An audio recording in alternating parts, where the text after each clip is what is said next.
Le 24 novembre 1971, un homme utilisant le pseudonyme Dan Cooper, plus tard appelé D.B. Cooper par erreur dans les médias, embarque à bord du vol 305 de Northwest Orient Airlines, un Boeing 727, à Portland, Oregon, en direction de Seattle.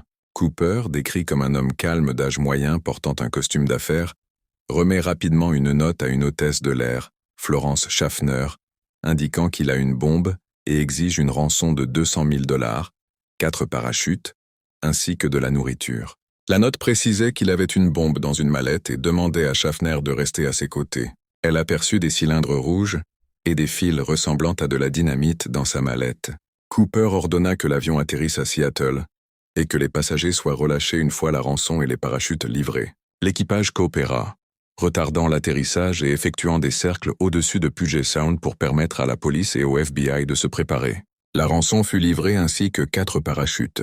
Cooper libéra les 36 passagers, mais conserva les pilotes, le mécanicien de bord et une hôtesse. Il ordonna de redécoller en direction de Mexico avec une escale à Reno, volant à basse altitude et à faible vitesse selon ses demandes. Une trentaine de minutes après le décollage de Seattle, près du sud-ouest de l'État de Washington, Cooper ouvrit la porte arrière, déploya l'escalier arrière de l'avion et sauta dans la nuit avec un parachute et le sac d'argent. L'avion atterrit sain et sauf. L'escalier restait descendu, et seul un cravate noir fut retrouvé sur son siège vide.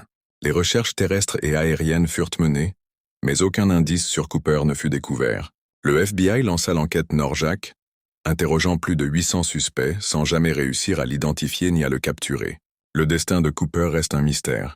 Le FBI pense qu'il est probablement mort à cause des conditions difficiles.